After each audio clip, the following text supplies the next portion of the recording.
എൻ്റെ പേര് ബിന്ദു എന്നാണ്. എൻ്റെ സ്ഥലം കൊല്ലം പുനലൂരാണ്. ഞാൻ ഹിന്ദുവായിട്ട് 10-25 വയസ്സ് വരെ ഹിന്ദുവായിട്ട് ജീവിച്ച ഒരു വ്യക്തിയാണ്. അത് കഴിഞ്ഞ് ഞാൻ 2004 കുവൈറ്റിൽ പോയി എനിക്ക് ഒരുപാട് ബുദ്ധിമുട്ടും പ്രയാസം വന്നപ്പോൾ ഇതേപോലെ ഒരു സിസ്റ്റർ ബൈബിളും എടുത്ത് എന്നും എനിക്ക് വേണ്ടി പ്രാർത്ഥിക്കുമായിരുന്നു. സ്വതന്ത്രം അപ്പോഴൊക്കെ ഞാൻ സിസ്റ്ററോട് പറയുന്ന കാര്യം, സിസ്റ്റർ പിന്നെ ഞാൻ ഹിന്ദു, ഇത് മുസ്ലിങ്ങളുടെ വീട്, സിസ്റ്റർ ആണെങ്കിൽ പിന്നെ ക്രിസ്ത്യാനിയാണ്, ഇവിടെ ഇങ്ങനെ എപ്പോഴും പ്രാർത്ഥിക്കുന്നത് ശരിയല്ല, ഞാൻ അവരോട് പറയുമെന്ന് പറഞ്ഞു. അപ്പോൾ അവൻ പറഞ്ഞു നീ പറഞ്ഞു കുഴപ്പമില്ലെന്ന് പറഞ്ഞു. അന്നേരം എന്തോന്നറിയാമോ, എനിക്ക് വർത്താനം പറയുന്നില്ല, കാര്യം എപ്പോഴും ഉപാസ പ്രാർത്ഥനയാണ്, എന്നും ഉപാസമാണ്. അങ്ങനെ ആയപ്പോൾ ഞാൻ എന്താ പറയുക, ഞാൻ താമസിക്കും അവിടെ നിന്ന്. പക്ഷേ ഈ ചേച്ചി ഒരു ആഴ്ച കഴിഞ്ഞപ്പോൾ നാട്ടിൽ പോയി, 1 മാസം കഴിഞ്ഞപ്പോൾ നാട്ടിൽ പോയപ്പോൾ എനിക്കൊരു കാസറ്റ് വന്നു. ഈ കാസറ്റ് ഞാൻ എന്നും രാവിലെ വൈകിട്ട് എനിക്കത് ആശ്രയമായിട്ട് തോന്നി. കാരണം ഞാൻ അപ്പോൾ ഈ പാട്ട് കേട്ടോണ്ട് ഞാൻ കിടന്നുകൊണ്ടും രാവിലെ എണീച്ചോണ്ട് ഈ പാട്ട് അത് കേട്ടോണ്ട് ജോലിക്കാണ്. വേറെ ഒരു മലയാള ഭാഷയോ വേറെ ഒരു കൂട്ടുകാരൻ ആരുമില്ല. ആ 4 നിലയ്ക്കകത്ത് ഒറ്റയ്ക്ക് ജോലിക്കുക. അങ്ങനെ ഞാൻ പ്രാർത്ഥിച്ചപ്പോൾ ഞാൻ ചിന്തിച്ചു, എൻ്റെ കൈ മുറിയുമ്പോൾ ഇച്ചിരി ഒരു വേദന എനിക്ക് സഹിക്കാൻ പറ്റില്ല. അപ്പോൾ എൻ്റെ കർത്താവ് ആ മുൻമുടി ആ തലയിൽ ഉച്ചി വെച്ച് ആണ്ട് കയ്യിൽ അടിച്ചപ്പോൾ ആ വേദന ആർക്ക് വേണ്ടി? എനിക്ക് വേണ്ടിയാണ് ചെയ്തത്, വേറെ ആർക്കും വേണ്ടാണ്. അപ്പം ഞാൻ അവിടെ ചിന്തിച്ചു. അത് കഴിഞ്ഞിട്ട് ഇത് 2 മാസം കഴിഞ്ഞപ്പോൾ ലെബനോനിൽ പോയി. അവർ എല്ലാ വർഷവും അവർ പോകുന്ന സ്ഥലമാണ്. അങ്ങനെ പോയി അവിടെ ഒരു 3-5 കൂട്ടുകാരൊക്കെ ആയിട്ടാണ് പോയത്. അപ്പോൾ ഒരു ദിവസം അവർ വന്നില്ല. അപ്പോൾ വരാതിരുന്നപ്പോൾ ഞാൻ ചോദിച്ചു, ഇന്നലെ എന്താ നിങ്ങൾ വരാനില്ല? അത് ഇവിടെ ഒരു ഇസ്രായേലിൽ ഒരു പള്ളിയുണ്ട്, ഇവിടെ വരുമ്പോഴല്ല ഇവരെ ഞങ്ങളെ കൊണ്ടുപോകും, നിങ്ങളുടെ മാമായും കൊണ്ടുപോകുന്നത്. ഞാൻ അതുവരെ കിടക്കുമ്പോൾ നാമം ചൊല്ലിക്കൊണ്ടാണ് കിടക്കുന്നത്.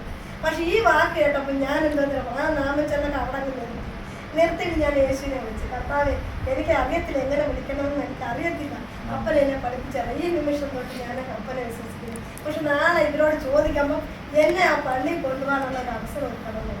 അപ്പോൾ പിറ്റേന്ന് അന്ന് നാമം ചെന്നാൽ അവിടെ കിടന്നിട്ട് പിറ്റേന്ന് ഞാൻ ഇവർക്ക് ചായ കൊണ്ട് പോയപ്പോഴല്ലോ എൻ്റെ പുറയിൽ നിന്ന് ഒരാളിനെ ഇങ്ങനെ പിടിച്ച് തെള്ളുന്നതായിട്ട് എനിക്ക് തോന്നുന്നു. അപ്പോൾ ഇവരോട് ചോദിക്കാനാണ് പറയുന്നത്, പക്ഷെ ഞാൻ ചോദിക്കുന്നില്ല. പിന്നെ എനിക്ക് ഇങ്ങോട്ട് നടക്കാൻ പറ്റും. അപ്പോൾ ഇവരങ്ങ് എന്തോന്ന് ചോദിച്ചു. അപ്പോൾ ഞാൻ പറഞ്ഞു, മാമ ഞാൻ ക്രിസ്ത്യാനിയാണ്, എനിക്കിവിടെ ചർച്ചുണ്ട്, എനിക്ക് ആ ചർച്ചിൽ പ്രവർത്തിക്കുന്നു. നീ ഇവിടെ ജോലിക്ക് വന്നതെന്ന് പറഞ്ഞാൽ അറബിയിൽ കുറേ വഴക്കമായിരുന്നു. അത് എനിക്ക് നിവാസിയായി ഞാൻ കിച്ചടി വന്ന് പിന്നെ ഞാൻ പാത്രം കഴിച്ചുകൊണ്ടിരുന്നപ്പോൾ ഇവർ പുലിയായിട്ട് നിന്നവരുണ്ടല്ലോ, പൂച്ചയെ പോലെ വന്ന് സ്തോത്രം കർത്താവേ സ്തോത്രമില്ല. അപ്പോൾ എന്നോട് പറഞ്ഞു, ഇവിടെ നിന്ന മേരി ഞങ്ങളോട് പറഞ്ഞിട്ടില്ല, ഞങ്ങൾക്ക് ആ പള്ളി അറിയത്തില്ല, ഞങ്ങൾ എന്ത് ചെയ്യണം? അപ്പോൾ പറഞ്ഞു, ബാബ പറഞ്ഞ് നേരത്തെ ബാബായോട് പോയി ചോദിച്ചിട്ട് വന്നു, നിന്നെ കൊണ്ടുപോകാം, 2 ദിവസം കഴിയട്ടെന്ന് പറഞ്ഞു.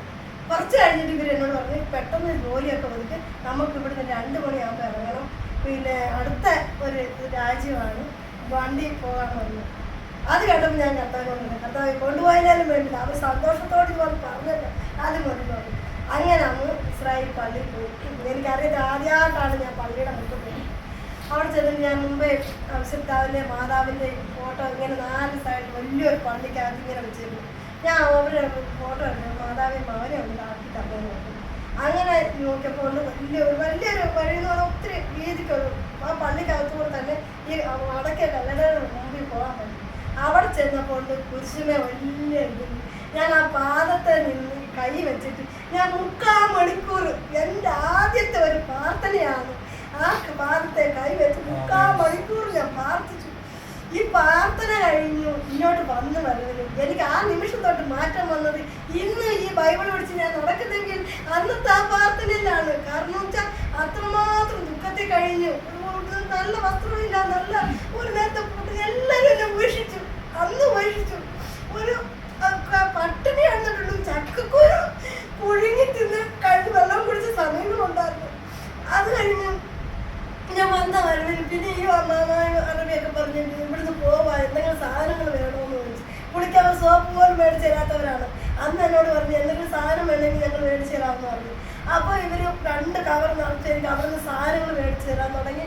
പിന്നെ അവിടം തൊട്ട് ഇങ്ങോട്ട് എനിക്ക് വേർച്ച പടിപടിയായിട്ട്. പിന്നെയെന്ന് പറഞ്ഞാൽ അവിടുന്ന് വന്ന് ഇവർ ശമ്പളം കൂട്ടി തന്ന് ഒരു ചെറിയൊരു ഫോൺ മേടിച്ച് തന്നു, നാട്ടിൽ വിളിക്കാനുള്ള സൗകര്യം ശമ്പളം കൂട്ടി ആ മാസത്തിൽ 2 ലീവ് തന്നു.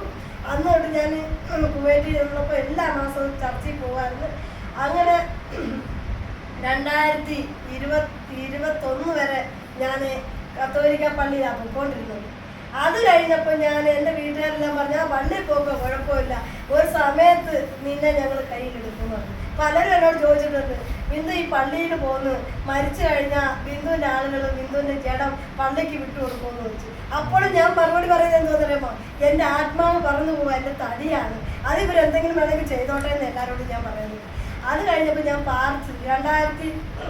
2022 തൊട്ട് ഞാൻ പ്രാർത്ഥിച്ചു, കർത്താവേ ഇവരുടെ മുന്നേ എന്നെ നിർത്തരുത്, എനിക്ക് പിന്നെ എൻ്റെ അപ്പൻ്റെ വഴിയിലോട്ട് എനിക്ക് നടക്കണം, എനിക്ക് ഇനി ഒരു ജീവിതം ഉണ്ടെങ്കിൽ എന്നെ ഒരു ക്രിസ്ത്യാനി എന്നെ കല്യാണം കഴിക്കണമെന്ന് ഞാൻ അന്നോട്ട് പ്രാർത്ഥിക്കുമായിരുന്നു. പക്ഷേ ക്രിസ്ത്യാനി 2024 കല്യാണം കഴിച്ചു. പക്ഷേ ഞാൻ വിചാരിച്ചിരുന്ന പ്രാർത്ഥന എന്തായിരുന്നു, രണ്ടുപേരും കൂടെ കൈകോർത്തിരുന്ന് പ്രാർത്ഥിക്കാം, എനിക്ക് ചർച്ചയിൽ പോകാം എന്നൊക്കെ വലിയ ആഗ്രഹത്തിലാണ്. 30 വർഷം വിധവയായിട്ട് നിന്ന ഒരു വ്യക്തിയാണ്. 2024 കല്യാണം കഴിഞ്ഞപ്പോൾ ഞാൻ കർത്താവിന് കൊടുത്തത് ഇത് മാത്രം മതി, വേറെ ഒന്നും വേണ്ട.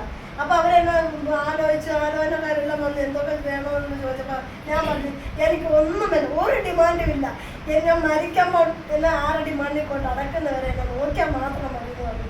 പക്ഷെ അവിടെ ചെന്ന് കഴിഞ്ഞപ്പോഴാണ് അറിയുന്നത് ഇതെന്നെ പറ്റിക്കാനായിരുന്നു. 2025 ജൂൺ 5-ാം തീയതി എന്നെ ബൊറോഡ പ്രൈവറ്റ് ഒറ്റയ്ക്കാക്കി. ഞാൻ എങ്ങോട്ട് പോകണം തരത്തില്ല. മോൾ എന്നോട് വിളിച്ചിട്ട് പറഞ്ഞു അമ്മ എങ്ങും പോട്ടെ, എൻ്റെ അടുത്ത് വരാൻ പറഞ്ഞു.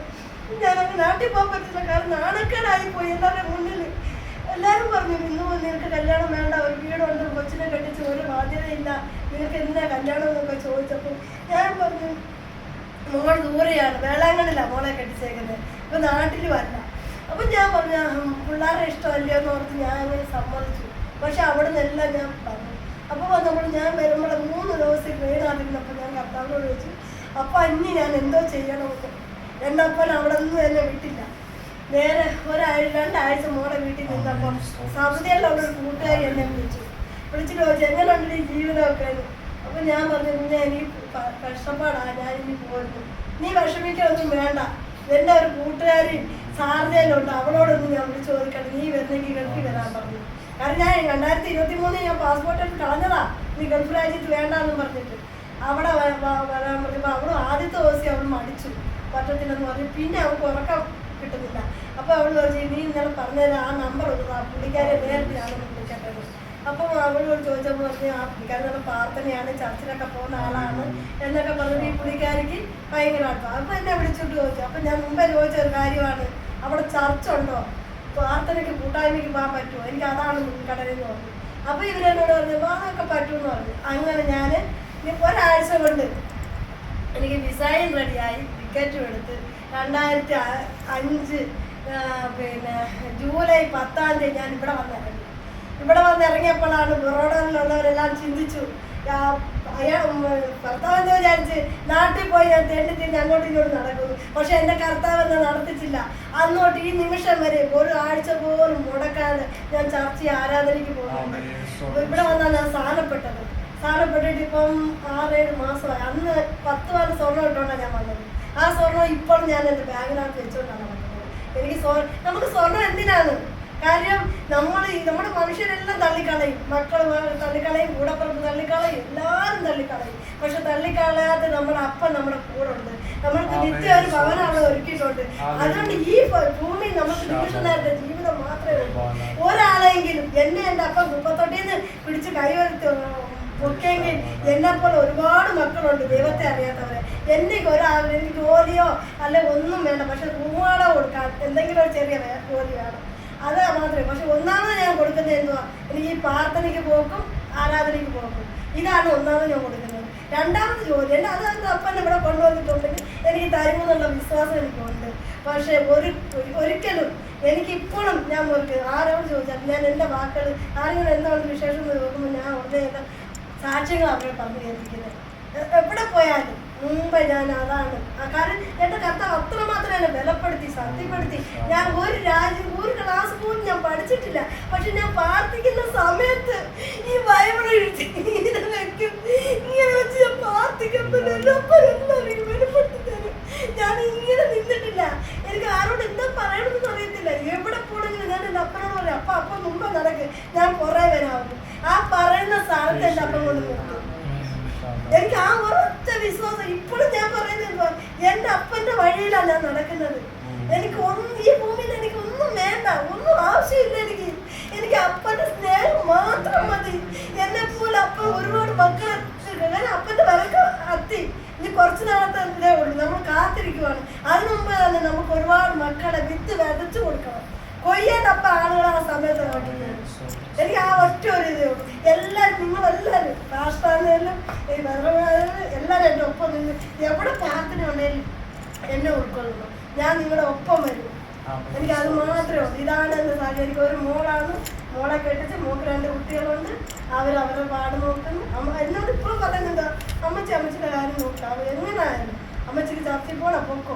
പക്ഷേ ഈ ഞായറാഴ്ച മരുമോൻ പറഞ്ഞു, മമ്മി ഞാൻ അടുത്ത ആഴ്ച തൊട്ട് ചർച്ചയിൽ പോകാറ്. അത് ദൈവത്തിൻ്റെ ഒരു കഴിഞ്ഞ ആഴ്ച ഈ ചർച്ച വന്ന് ഞാൻ സാക്ഷ്യം പറഞ്ഞൊരു പിറ്റേ തിങ്കളാഴ്ച ഞാൻ ഫോൺ എടുത്ത് വിളിച്ചപ്പോൾ മരുമോനാണ് ഫോൺ എടുത്തത്. എന്താണെന്ന് ചോദിച്ചപ്പോൾ ഞാൻ പറഞ്ഞു ഇങ്ങനെയൊക്കെയാ പറഞ്ഞു. അടുത്ത ആഴ്ച ഞങ്ങൾ കുടുംബത്തോട് ചർച്ചയിൽ പോകും. ഇതിൽ കൂടി എനിക്ക് എന്തോ അപ്പം അവർക്ക് തരുന്നത്. 2027 ആകുമ്പോഴത്തേന് എൻ്റെ കുഞ്ഞുങ്ങൾ ഞാനും കൂടെ കൈപിടിച്ച് പോകും ചർച്ചയിൽ. അതിനുവേണ്ടി നിങ്ങൾ എല്ലാവരും എനിക്ക് വേണ്ടി പ്രാർത്ഥിച്ചാൽ മാത്രം മതി. കാരണം ഞാൻ പലപ്പോഴും പ്രാർത്ഥിക്കും. ഞാൻ ഓരോരുത്തരും ഇവിടെ വന്നിട്ട് എനിക്ക് അറിയാത്ത ഒരുപാട് പേര് എന്നെ വിളിക്കുന്നുണ്ട് എനിക്ക് വേണ്ടി ഒന്ന് പ്രാർത്ഥിക്കണേ. പക്ഷെ പിറ്റേ ആഴ്ച അവരെന്നെ വിളിക്കുന്നുണ്ട്, ആൻറ്റി പ്രാർത്ഥിച്ച് എനിക്ക് ആ കാര്യം നേടി കേട്ടോ. എനിക്കത് മാത്രം മതി.